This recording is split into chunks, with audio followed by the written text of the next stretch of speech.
Halo Sobat Hino, selamat datang di video memaksimalkan performa Hino Euro 4. Sesuai Peraturan Menteri Lingkungan Hidup dan Kehutanan Republik Indonesia Nomor 20 Tahun 2017 tentang baku mutu emisi gas buang kendaraan bermotor tipe baru kategori M, kategori N, dan kategori O. Hino Motor Sales Indonesia melakukan grand launching kendaraan Euro 4 pada tanggal 9 Maret 2022. Sobat Hino, perlu kita ketahui bahwa Hino adalah kendaraan komersial pertama di dunia yang menggunakan mesin berteknologi Common Rail System, tepatnya di negara asalnya yaitu Jepang. Sedangkan di Indonesia sudah menggunakan teknologi Common Rail System sejak tahun 2012, baik di truk atau bus. Nah, apa itu Common Rail System? Common Rail System adalah sistem bahan bakar pada mesin diesel yang dikontrol secara elektronik. Ini mempunyai kelebihan dapat memberikan suplai bahan bakar yang akurat dengan tekanan bahan bakar yang lebih tinggi dibandingkan konvensional, sehingga pembakaran menjadi lebih sempurna yang membuat performa mesin lebih baik dan gas buang yang dihasilkan lebih ramah lingkungan. Selain teknologi Common Rail System, berikut beberapa komponen untuk mengontrol emisi gas buang agar standar emisi Euro 4 terpenuhi. Pertama, EGR atau Exhaust Gas Recirculation adalah sistem yang mengembalikan sebagian gas buang ke sisi intake untuk menurunkan konsentrasi oksigen dari udara yang diinduksi ke ruang bakar. Penurunan konsentrasi oksigen ini untuk mengurangi suhu pembakaran sehingga kadar emisi nitrogen oksida berkurang.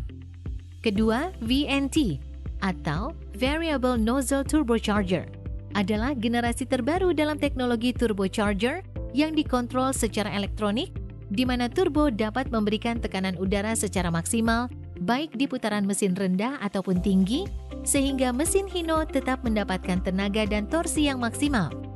Ketiga, DOC atau Diesel Oxidation Catalyst adalah catalytic converter yang dirancang khusus untuk mesin diesel bertujuan mengurangi emisi karbon monoksida, hidrokarbon dengan reaksi kimia yang terjadi antara material DOC dan gas buang kendaraan. Keempat, SCR atau Selective Catalytic Reduction diadopsi pada truk Hino seri 500 dengan engine P11C. SCR merupakan perangkat kontrol emisi yang menggunakan cairan kimia berupa urea dan katalis untuk menguraikan emisi gas buang nitrogen oksid dengan reaksi kimia. Sedangkan karbon monoksida dan hidrokarbon sudah berkurang seiring naiknya temperatur mesin, sehingga gas buang lebih ramah lingkungan dan memenuhi standar emisi Euro 4. Nah, Sobat Hino, untuk memudahkan apa perbedaan dan keunggulan performa Euro 2 dan Euro 4, bisa kita lihat pada contoh kendaraan tipe 130 HD Euro 2 dan 136 HD Euro 4. Mari kita lihat spesifikasi yang berpengaruh terhadap performa kendaraan. Dari spesifikasi kendaraan, dapat kita lihat peningkatan tenaga mesin Euro 4, yaitu 136 PS pada 2500 RPM untuk kendaraan Dutro 136 HD dengan torsi maksimum 40 kg pada 1400 sampai 2500 RPM. Adapun transmisi dan diferensial atau gardan Dutro 130 HD Euro 2 dan 136 HD Euro 4 yang digunakan adalah sama-sama tipe transmisi RE50 dan gardan dengan final gear ratio 6,428. Dari spesifikasi kendaraan Euro 2 dan Euro 4, dapat kita lihat kendaraan 136 HD Euro 4 8% lebih baik dalam grade ability dibandingkan unit Euro 2 yaitu 130 HD. Dengan menggunakan mesin Euro 4 yang baru, Sobat Hino harus mengetahui karakteristik kendaraan yang mempengaruhi performa agar lebih optimal dan juga bagaimana cara pengoperasiannya saat berkendara di beberapa kondisi jalan. Sebelum mengemudi di jalan menanjak, analisa terlebih dahulu potensi tanjakannya, kemudian gunakan gigi yang sesuai dengan acuan putaran mesin berada di RPM tenaga maksimal. Saat ditanjakan, ada 3 hal yang memungkinkan terjadi. Pertama, bertahan pada gigi yang sama. Saat ditanjakan, jika kita menggunakan gigi yang sama sampai akhir tanjakan. Pastikan RPM mesin di sekitar 1400 sampai 2500 RPM. Kedua, memindahkan gigi ke yang lebih tinggi. Saat ditanjakan dengan beban maksimal dan mengharuskan berpindah gigi ke yang lebih tinggi, lakukan perpindahan gigi pada RPM mesin di 2500 RPM pindahkan gigi transmisi ke yang lebih tinggi. Sebelum pedal kopling dilepaskan, pastikan RPM berada di 1400 RPM, sehingga mesin mampu meneruskan tenaga di gigi yang lebih tinggi. Ketiga, memindahkan gigi ke yang lebih rendah. Dan jika mengharuskan berpindah gigi ke yang lebih rendah dikarenakan RPM terlalu rendah, lakukan perpindahan gigi pada RPM mesin di 1400 RPM. Pindahkan gigi transmisi ke yang lebih rendah. Sebelum pedal kopling dilepas, pastikan RPM berada di 1400 RPM. Jika RPM mesin terlanjur turun kurang dari 1400, naikkan RPM mesin sampai 1400 RPM sebelum pedal kopling dilepas, sehingga mesin mampu meneruskan tenaga di gigi yang lebih rendah. Nah, Sobat Hino, bagaimana ya untuk perbandingan unit FM 280 JD Euro 4 yang menggantikan FM 260 JD Euro 2? Mari kita lihat spesifikasinya sebagai berikut. Dari spesifikasi kendaraan, dapat kita lihat tenaga mesin Euro 4 kendaraan Hino Ranger FM 280 JD yaitu 280 PS pada 2500 RPM. Dengan torsi maksimum 84 kg pada 1500 RPM. Ini yang menjadikan Hino Euro 4 tangguh di segala medan jalan. Adapun transmisi dan diferensial atau gardan FM 260 JD Euro 2 dan FM 280 JD Euro 4 yang digunakan adalah sama-sama tipe transmisi M009DD dan gardan dengan final gear ratio 6,428. Dari spesifikasi kendaraan FM 280 JD, dapat kita lihat kendaraan FM 280 JD Euro 4 16% lebih baik dalam grade ability dan final torque dibandingkan unit Euro 2 yaitu FM 260 JD. Sebelum mengemudi Hino Euro 4 seri 500 FM 280 JD di jalan menanjak, analisa terlebih dahulu potensi tanjakannya, kemudian gunakan gigi yang sesuai dengan acuan putaran mesin berada di RPM tenaga maksimal. Saat ditanjakan, ada 3 hal yang memungkinkan terjadi. Pertama, bertahan pada gigi yang sama. Saat ditanjakan, jika kita menggunakan gigi yang sama sampai akhir tanjakan. Pastikan RPM mesin di sekitar 1500 sampai 2500 RPM.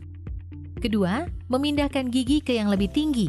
Saat ditanjakan dengan beban maksimal dan mengharuskan berpindah gigi ke yang lebih tinggi, lakukan perpindahan gigi pada RPM mesin di 2500 RPM. Pindahkan gigi transmisi ke yang lebih tinggi. Sebelum pedal kopling dilepas, pastikan RPM berada di 1500, sehingga mesin mampu meneruskan tenaga di gigi yang lebih tinggi. Ketiga, memindahkan gigi ke yang lebih rendah. Dan jika mengharuskan berpindah gigi ke yang lebih rendah dikarenakan RPM terlalu rendah, lakukan perpindahan gigi pada RPM mesin di 1500 RPM, pindahkan gigi transmisi ke yang lebih rendah. Sebelum pedal kopling dilepas, pastikan RPM berada di 1500 RPM. Jika RPM mesin terlanjur turun kurang dari 1500, naikkan RPM mesin sampai 1500 RPM sebelum pedal kopling dilepas, sehingga mesin mampu meneruskan tenaga di gigi yang lebih rendah. Nah, Sobat Hino, ketika melintasi jalan menanjak, pastinya pernah mengalami kondisi keponggok atau tiba-tiba berhenti di jalan menanjak karena kendaraan di depan mengerem. Bagaimana cara memulai kembali agar kendaraan mampu menanjak? Berikut tips dan triksnya. 1. Ketika berhenti, kita aktifkan rem parkir agar kendaraan tidak bergerak mundur. 2. Setelah rem parkir aktif, saat kita mau jalan lagi, disarankan mengawali penggunaan gigi paling rendah sesuai dengan kemiringan jalan dan kondisi muatan kendaraan. 3. Kemudian sesuaikan daya tanjak kendaraan dengan kebutuhan melalui pengaturan pelepasan pedal kopling dan penginjakan pedal gas. 4. Sebelum pedal kopling dilepas, naikkan putaran mesin maksimal pada 1500 RPM agar mesin mampu menggerakkan kendaraan. 5. Lepas pedal kopling secara perlahan. 6. Ketika sudah ada sedikit pergerakan, lepas tuas rem parkir secara berangsur-angsur bersamaan dengan menaikkan putaran mesin. Nah, Sobat Hino, untuk kendaraan Hino FM 280 JD yang menggunakan transmisi M009DD, kita perlu ketahui juga bagaimana cara pengoperasian tuas transmisi high-low yang ada simbol gambar kelinci dan kura-kura. Berikut ini caranya. 1. Perpindahan gigi dari high ke low atau kelinci ke kura-kura, kecepatan kendaraan harus di bawah 30 km per jam. 2. Aktifkan switch range ke posisi bawah. 3. Injak pedal kopling. 4. Pindahkan tuas transmisi dari gigi tinggi atau kelinci ke gigi rendah atau kura-kura. 5. Pastikan simbol kelinci di indikator panel sudah berubah ke kura-kura. 6. Pastikan sebelum pedal kopling dilepas, putaran mesin berada di 1500 rpm. Ketika akan melintasi jalan menurun, harus melakukan pengereman terencana. Berikut ini adalah cara melakukan pengereman yang baik dan benar pada saat melakukan pengereman di jalan menurun. Hal ini perlu menjadi perhatian karena beban kendaraan komersial serta dimensi kendaraan sangat berpengaruh pada daya pengereman kendaraan. Sebelum itu, pastikan juga kendaraan dalam keadaan kondisi prima untuk sistem pengeremannya. Perhatikan data berikut. Mari kita lihat unit yang melaju dengan kecepatan 60 km per jam dengan muatan, memerlukan jarak pengereman 60 meter, mulai dari mengerem sampai berhenti dengan aman dan nyaman untuk pengemudi dan muatan yang dibawa, sehingga dibutuhkan jarak aman saat berkendara. Hal ini pastinya juga perlu disesuaikan dengan kondisi jalan. Sehingga, ketika berkendara, pengemudi harus menjaga jarak dengan kendaraan di depannya sesuai kecepatan kendaraan yang dikendarai. Ketika berada di kondisi jalanan menurun, gunakan metode pengereman yang terencana sebagai berikut. 1. Gunakan rem mesin atau engine brake dengan posisi gigi transmisi masuk. Pedal gas dan kopling tidak diinjak. 2. Jika engine brake dirasa kurang maksimal, aktifkan rem gas buang atau exhaust brake untuk mengurangi laju kendaraan. 3. Aktifkan engine brake dan exhaust brake secara terus-menerus atau sesuai kebutuhan selama RPM berada di zona putih yang merupakan zona paling efektif. 4. Matikan exhaust brake ketika RPM mesin berada di zona hijau. 5. Saat RPM mesin mendekati zona merah, matikan exhaust brake bersamaan dengan menginjak pedal rem atau service brake, atur putaran mesin sampai zona hijau. 6. Ulangi tahapan engine brake, exhaust brake, dan service brake untuk memaksimalkan pengereman kendaraan. Pengoperasian engine brake dan exhaust brake selain membantu proses pengereman dan mencegah panas berlebih di tromol roda, ternyata berdampak pada penghematan bahan bakar dengan catatan: 1. Engine brake aktif, transmisi masuk, pedal gas dilepas dan RPM mesin berada di zona putih. 2. Mengaktifkan dan menonaktifkan exhaust brake dari tuas sebelum pedal gas diinjak. Dengan catatan tersebut, dapat dipastikan pemakaian bahan bakar 0. Selain aman, juga hemat bahan bakar. Ketika akan berhenti, lakukan beberapa kali pijakan pada pedal rem kurang lebih pada jarak 50 meter sebelum titik berhenti untuk mencegah panas berlebih pada tromol roda. Dengan pengoperasian rem yang tepat dan terencana, akan berdampak pada pengereman yang aman. Demikian video memaksimalkan performa Hino Euro 4. Semoga dapat memberikan pemahaman terkait teknologi Hino Euro 4 dan bagaimana cara yang tepat mengemudi di jalan menanjak menggunakan unit Hino Euro 4 beserta bagaimana melakukan pengereman yang aman dan nyaman untuk pengemudi dan muatan yang dibawa. Keselamatan berkendara adalah tanggung jawab kita bersama. Hino peduli keselamatan berkendara. Hino, always with you. Sampai jumpa kembali.